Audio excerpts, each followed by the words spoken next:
Sebelum memulai saya harap Anda mau membantu subscribe channel Insomnia Channel, teman Anda waktu Anda susah tidur, terima kasih. Abu Nawas dan harta karun di balik tembok.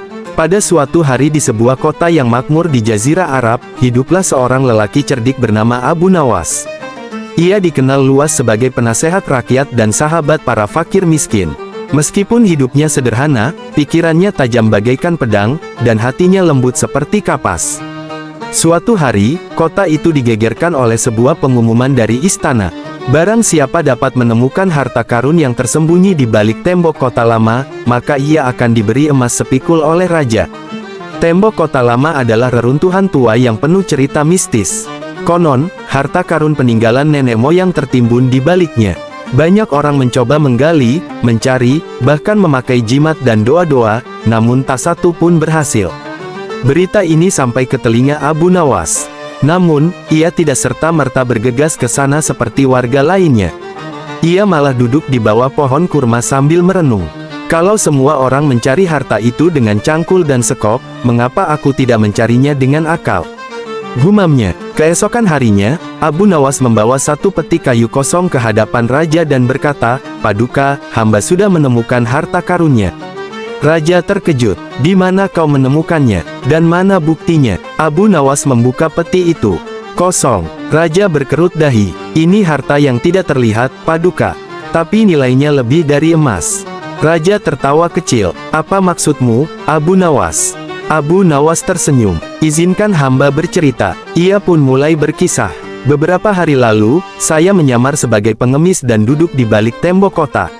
Dari balik celah batu-batu itu, saya mendengar percakapan para warga yang menggali. Mereka saling bersaing, saling mencurigai, dan bahkan ada yang berkelahi. Tidak ada satupun yang saling membantu.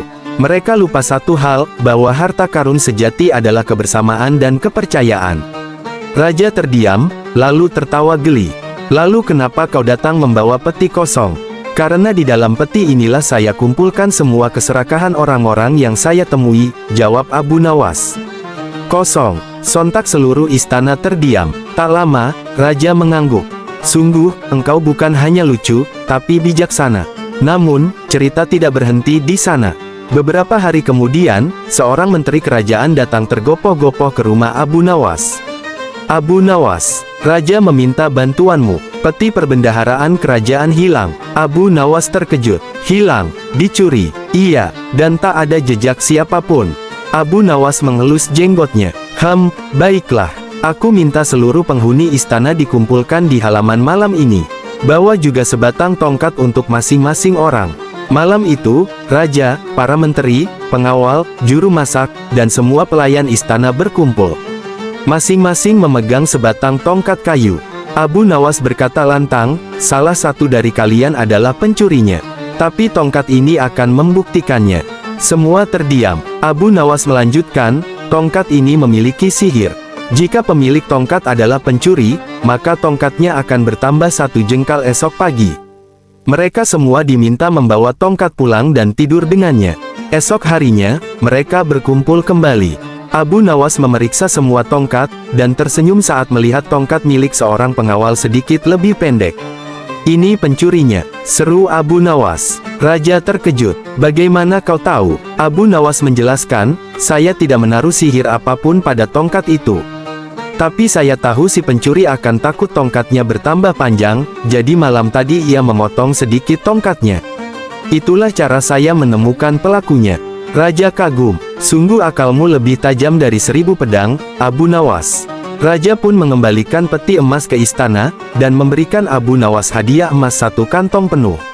Namun, seperti biasa, Abu Nawas membagikan emas itu kepada warga miskin, dan hanya menyisakan 2 keping untuk membeli roti dan teh untuk istrinya.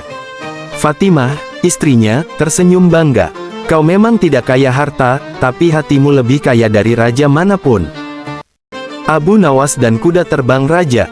Pada suatu hari yang cerah, Raja Harun ar-Rasyid sedang duduk di taman istananya sambil menunggangi kuda kesayangannya. Ia memandangi langit dan berkata kepada para menterinya, "Andai saja kudaku bisa terbang, aku pasti bisa mengelilingi dunia tanpa perlu kapal atau karavan." Para menteri tertawa, mengira raja hanya bergurau. Tapi raja mengernyit. "Apa kalian menganggap aku main-main?" Seketika suasana berubah tegang. Para menteri saling pandang dan membungkuk.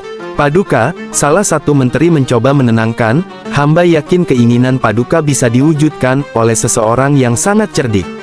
Raja tersenyum lebar. "Ya, panggil Abu Nawas. Katakan padanya, aku ingin kudaku bisa terbang dalam 7 hari. Tak lama, Abu Nawas tiba di istana. Ia mendengar langsung perintah itu dari mulut raja sendiri. "Kudaku harus bisa terbang," kata raja serius. "Kalau tidak, aku anggap kau gagal sebagai penasehatku." Abu Nawas diam sejenak. Ia memandang kuda itu, lalu memandangi langit. "Paduka," katanya hati-hati, "itu bisa saja dilakukan. Tapi kuda Paduka perlu dilatih secara khusus." Raja terperangah. "Kau serius?" "Sangat serius," jawab Abu Nawas. "Tapi, butuh waktu 7 hari. Dan tempat khusus untuk melatihnya." "Baik, ambillah segala yang kau perlukan. Tapi jika kau gagal, Abu Nawas, kau tahu risikonya." Abu Nawas membungkuk. "Hamba mengerti." Malam itu, Abu Nawas membawa kuda kerajaan ke rumahnya. Ia tidak memulai pelatihan apapun. Justru ia memberi makan kuda itu dengan baik, menyisir bulunya, dan membiarkannya tidur dengan nyenyak. Setiap hari, para pengawal datang memantau, dan Abu Nawas hanya berkata, "Hari ini kuda belajar mengendalikan napas agar bisa naik ke udara perlahan." Hari kedua, ia berkata, "Kuda sedang belajar keseimbangan, karena terbang di udara tidak seperti berlari di tanah." Hari ketiga, ia menambahkan, "Hari ini kuda diajarkan mengenali arah angin." Dan begitu seterusnya, hingga hari ketujuh tiba. Raja duduk di lapangan istana, dikelilingi menteri dan rakyat. Semua ingin melihat bagaimana kuda itu akan terbang. Abu Nawas datang sambil menuntun kudanya. Ia terlihat tenang. "Sudah siap?" tanya raja. "Siap, Paduka. Tapi ada satu hal penting." "Apa itu?" "Hamba butuh 2 orang, satu untuk meniupkan mantra keberanian ke telinga kuda, satu lagi untuk meniupkan semangat ke sayap kuda." "Sayap?" tanya raja bingung. "Mana sayapnya?" Abu Nawas menunjuk ke pelana. "Sayapnya belum tumbuh, Paduka. Karena, hamba butuh waktu 100 tahun lagi agar kuda ini benar-benar percaya bahwa ia bisa terbang." Raja terdiam. Cet. Abu Nawas dan sumur kejujuran.